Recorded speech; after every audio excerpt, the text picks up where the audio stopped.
आइए देखें क्या है आज की खबरों में।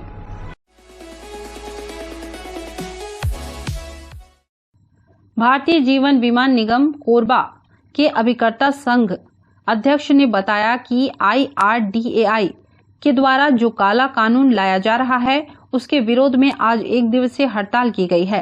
संघ के अध्यक्ष ने बताया कि उक्त कानून में LIC एजेंट की कमीशन और ग्राहकों के हित को अनदेखा किया जा रहा है। जब तक यह कानून वापस नहीं होता सभी अभिकर्ता काला पट्टी लगाकर अपने कार्य का निष्पादन करेंगे। हमारे अभिकर्ताओं के हित पर कुठाराघात हो रहा है। समस्त अभिकर्ताओं को IRDA द्वारा एजेंसी प्रदान की जाती है, लेकिन आज उसी संगठन के द्वारा अभिकर्ताओं की कमीशन और ग्राहकों के हित का अनदेखा किया जा रहा है। उसके लिए काला कानून लाया गया है। समस्त साथी अभिकर्ता साथी आज अपनी पूरी दम के साथ अपनी पूरी उपस्थिति यहाँ पर दिखा रहे हैं और उसका हम विरोध कर रहे हैं। जब तक यह काला कानून वापस नहीं होगा तब तक हम अपने काली पट्टी लगाकर शाखा में प्रवेश करेंगे और इस काले कानून का विरोध करते रहेंगे। और मैं उपस्थित सभी साथियों का भी धन्यवाद करता हूं जिन्होंने इस कार्यक्रम को सफल बनाने में अपना सहयोग प्रदान किया। धन्यवाद। विराम दिवस रखा गया है शाखा स्तर पे। ये पूरे भारत देश में इस तरह का विराम दिवस के रूप में हार्डे कर रहे हैं, क्योंकि जो IRDA जो एक गलत रेगुलेशन पास करने वाली जो आज प्रस्तुत करने वाली है उसके विरोध में, क्योंकि वो कमीशन का कुछ सिस्टम को परिवर्तन करना चाहता है, कुछ स्लेब को परिवर्तन करना चाहता है। उस वजह से हम लोग आज विश्राम दिवस का समय रखते हैं काली पट्टी लगा के और विश्राम के रूप में हम लोग देख प्रशासन और IRDA को ये सूचना भेजना चाह रहे हैं कि ये जो कर रहे हैं हमारे प्रति एक कुंठाघात है, वो नहीं होना चाहिए। आगे कंटिन्यू रहेगा। एक काली पट्टी तो हम लोग लगा ही रखे हैं, एक कंटिन्यू रहेगा। इसके पश्चात कंटिन्यू में इस तरह का हम लोग हड़ताल में उतरेंगे, काम बंद कर देंगे बाजार से। प्रीमियम और हम लोग वो सिस्टम से प्रीमियम पे करना स्वयं का जो कर रहे हैं वो सारी चीज़ें बंद करेंगे। आज का जो आंदोलन है वो लियाफी संघ का है, अभिकर्ता संघ का है और ये आंदोलन जो है IRDA के खिलाफ है, जो इंश्योरेंस सेक्टर को रेगुलेट करता है उसके खिलाफ है। और वो इसलिए है कि IRDA जो है पॉलिसी होल्डरों का जो लाभ है उस पर कुछ कम करने का मन बना रहा है, बोनस रेट कम करने का मन बना रहा है, उसके विरोध में है। और कुछ ऐसा है कि जैसे जो अभिकर्ता हैं उनके कमीशन को कुछ परिवर्तन करना चाहता है, उसके विरोध में है आज का जो आंदोलन है। आज जो है पूरे भारत में ये आंदोलन किया जा रहा है और सुबह 9 बजे से लेकर के 2 बजे तक किया जाएगा। 2 बजे के बाद हम इसको स्थगित कर देंगे। तो ये आप मान के चलिए कि पूरे भारतवर्ष में कम से कम अगर अपना प्रभाव देखा जाए तो करोड़ रुपए का पड़ने वाला है। लेन देन का प्रभाव जो है करोड़ रुपए का पड़ने वाला है आज के दिन। हम चाहते हैं कि जो IRDA है ये अपने आप को थोड़ा सा कंट्रोल में रखे और जो पॉलिसी होल्डर के हित में वो काम करे। नमस्ते कोरबा न्यूज के लिए रामकुमार के साथ अजय अग्रवाल की रिपोर्ट।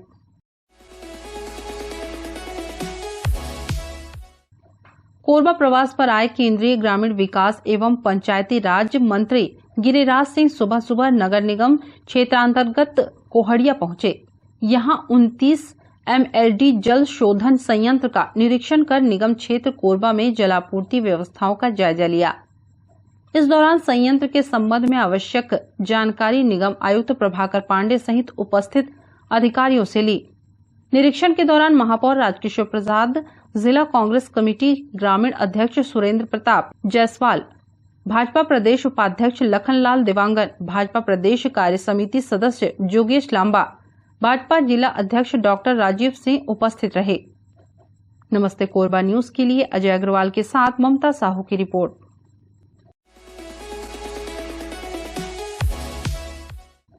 पाली निवासी भूतपूर्व सैनिक ठाकुर प्रसाद सोनी ने अपने जीवन के महत्वपूर्ण साल भारतीय सेना में दिए। एक निश्चित अवधि में रिटायरमेंट होने के उपरांत शासन द्वारा मिलने वाली सहायता में 5 एकड़ जमीन भी थी, जिसके लिए वे कार्यालयों का चक्कर काट काट कर थक गए। अंतिम बार उन्होंने मंगलवार को कलेक्ट्रेट में आयोजित जन दर्शन में ज्ञापन देकर ताला पार पाली निवासी भूतपूर्व सैनिक ठाकुर प्रसाद सोनी ने सेना से रिटायर होने पर मिलने वाली 5 एकड़ जमीन की मांग की है। उन्होंने बताया कि 15 साल की सेवा के बाद 31 जनवरी 2000 को सेना से सेवानिवृत्ति मिली, लेकिन उसे अब तक 5 एकड़ जमीन नहीं मिली है, जिसका वह अधिकार रखता है। भूतपूर्व सैनिक ने अपने हक की भूमि देने की मांग कलेक्टर से की है। कलेक्टर के पास इसलिए मैं पहुंचा हूं, कलेक्टर ऑफिस, क्योंकि मुझे आज 15-20 साल से कई बार आवेदन करते हो गया, किंतु अभी तक जमीन की बाबत में कलेक्टर की ओर से कोई सुझाव प्रस्ताव नहीं दिया गया और न ही आवंटन किया गया। इसलिए आज थक हार करके इतने दिनों के बाद ये आखिरी चांस है। इसके बाद फिर दोबारा मैं कलेक्टर ऑफिस आने में असमर्थ रहूँगा। बस मैं इतना ही कहना चाहता हूँ। रिटायरमेंट होने के पश्चात उसको भूतपूर्व सैनिक होने के नाते पहले प्राथमिकता था 10 एकड़ भूमि आवंटन का, बाद में मतलब 5 एकड़ था। जिस समय हमने मतलब रिटायर हुआ है उस समय 10 कट करके 5 एकड़ भूमि आवंटन किया जाता था।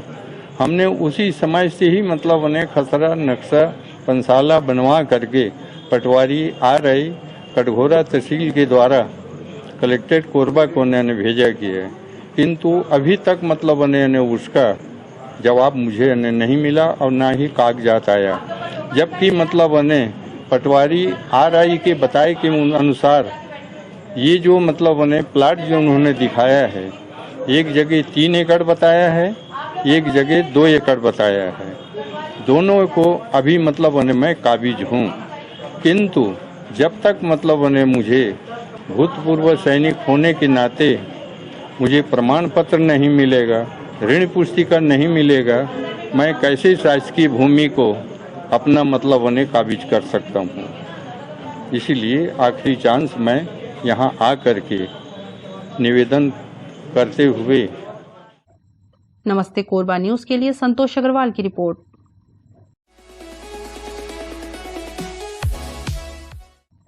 बारिश का मौसम आते ही जमीन में रेंगने वाली मौत अक्सर घरों में प्रवेश कर जाती है, जिसके कारण आम लोग इस वक्त डरे सहमे रहते हैं। जिले में आए दिन कहीं न कहीं सांप निकलने की जानकारी मिलती रहती है। हाल ही में कुछ दिन पहले घंटाघर में उस वक्त यातायात चरमरा गई जब एक सांप रोड पार कर रहा था, जिसके बाद उसको रेस्क्यू किया गया, तब जाकर लोगों ने राहत की सांस ली। ऐसे ही घटना कल रात कोसाबाड़ी में रात करीब 11 बजे घटी। रोड पार करता एक विशाल अजगर अपने रास्ते जा रहा था, जिसको बेवजह कुछ युवक परेशान करते नजर आए। इस घटना को उसके ही दोस्तों ने अपने कैमरे में कैद कर लिया और वायरल कर दिया। इस वीडियो में साफ दिखाई दे रहा है अजगर अपने रास्ते जा रहा था, जिसको कुछ युवक परेशान कर रहे हैं। वो अपने साथ साथ लोगों को भी खतरे में डाल रहे थे। आश्चर्य की बात तो यह है कि कुछ ही मीटर की दूरी पर वन विभाग का कार्यालय है।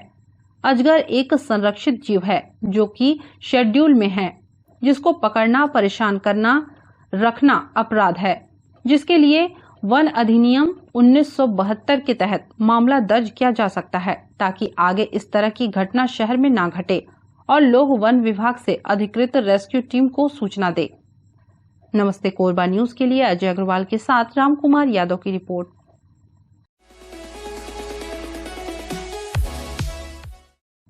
हरदी बाजार पुलिस चौकी अंतर्गत गिट्टी लोड ट्रेलर पलट गया। प्रत्यक्षदर्शियों ने बताया कि वाहन की गति बहुत ज्यादा थी, जिस वजह से यह दुर्घटना हुई।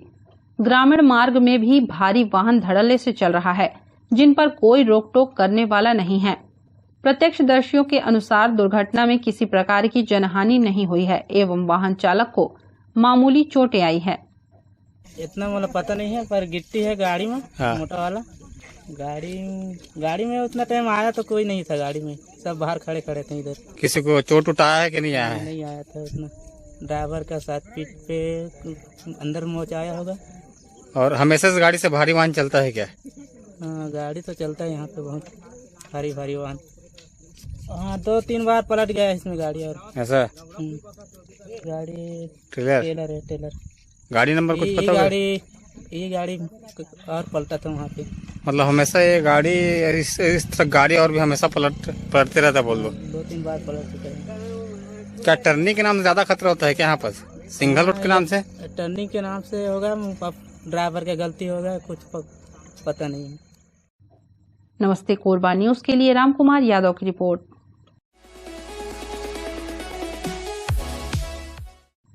मानिकपुर चौकी क्षेत्र अंतर्गत निवासरत एक किशोरी ने थाने में रिपोर्ट दर्ज कराई कि अक्टूबर 2017 से 14 अप्रैल 2022 के मध्य शादी का झांसा देकर पिछले 5 वर्षों से हरीश कुमार सूर्यवंशी द्वारा दैहिक शोषण किया जा रहा था। जब इस बीच किशोरी ने शादी के लिए कहा तो उसने शादी से इनकार कर दिया। इस मामले में किशोरी की रिपोर्ट पर अपराध पंजीबद्ध कर आरोपी को गिरफ्तार कर न्यायिक रिमांड में जेल भेजा गया। पीड़ित प्रार्थिया अपना लिखित आवेदन पेश की और उसमें बताई कि हरीश सूर्यवंशी उम्र करीबन 23 साल और 15 ब्लॉक ACCL कॉलोनी कोरबा का निवासी, जो स्कूल के समय से इस लड़की के साथ प्रपोज करके इसे अपने प्रेम जाल में फंसाने का प्रयास कर रहा था। उसको इसने मना भी किया था, लेकिन लड़का जिद करता था तो लड़की ने इस दोस्ती को स्वीकार किया और दोस्ती ही रहेगी ऐसा बोलकर उसके साथ में रही। लेकिन लड़के के द्वारा इसको अपने प्रेम जाल में फंसाते हुए, झूठा वादा करते हुए अपने साथ ले जाकर जबरदस्ती इसके साथ बलात्कार किया। उस समय लड़की नाबालिग थी जब पहली बार उसके साथ घटना हुई थी, और उसके बाद में लड़की जब उसको शादी के लिए बोलती थी तो पहले बालिग हो जा, इस तरह की बातें बोलते थे। और इसी तरह से उनका संबंध काफ़ी लंबा चला, लगभग 7 साल तक। और उसके बाद अभी अंत में अप्रैल 2022 में आखिरी बार उनके बीच संबंध बना था। उसके बाद से लड़के के द्वारा शादी से इनकार करते हुए उससे बातचीत करना बंद कर दिया था। इस कारण से पीड़ित होकर थाने में आवेदन पेश करके रिपोर्ट दर्ज कराई। मामले में 376 और 4(6) पॉस्को एक्ट के तहत अपराध पंजीबद्ध किया गया है। नमस्ते कोरबा न्यूज के लिए अजय अग्रवाल की रिपोर्ट।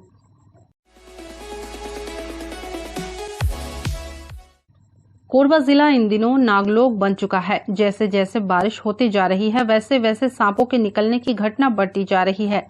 आए दिन सांप निकलने की घटना सुनने को मिल रही है, जिससे शहर के सभी लोग डरे सहमे हैं। ऐसे ही दिल को झकझोर देने वाली घटना घटी।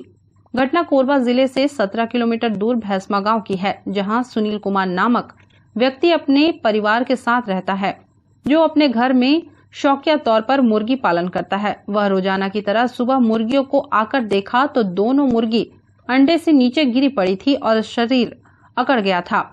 आसपास देखने पर एक नाग सांप गड्ढे में घुसकर बैठा हुआ था, जिसके बाद सुनील ने बिना देरी किए स्नेक रेस्क्यू टीम के अध्यक्ष जितेंद्र सारथी को इसकी जानकारी दी। थोड़ी देर पश्चात जितेंद्र सारथी अपनी टीम के साथ मौके पर पहुंचे। फिर जिस गड्ढे में सांप को आखिरी बार देखा गया था, उस गड्ढे की खुदाई चालू की गई, पर सांप नहीं मिला। उसके बाद उस गड्ढे में बोर के माध्यम से लगातार पानी डाला गया। आखिरकार आधे घंटे बाद जहरीला सांप सांस लेने के लिए बाहर आया, जिसको बड़ी सावधानी से रेस्क्यू कर डिब्बे में बंद किया गया। तब जाकर सभी ने राहत महसूस किया। जितेंद्र सारथी ने बताया, मुर्गी के अंडों में से 2 अंडे उस जहरीले नाग ने खा लिया था। उसके बाद वो जाकर गड्ढे में घुस गया, जिसको निकालने में काफी मशक्कत करनी पड़ी। साथ ही यह भी बताया कि पूरा घर पानी से भर गया था, जिसके कारण रेस्क्यू करते समय बहुत परेशानी हो रही थी।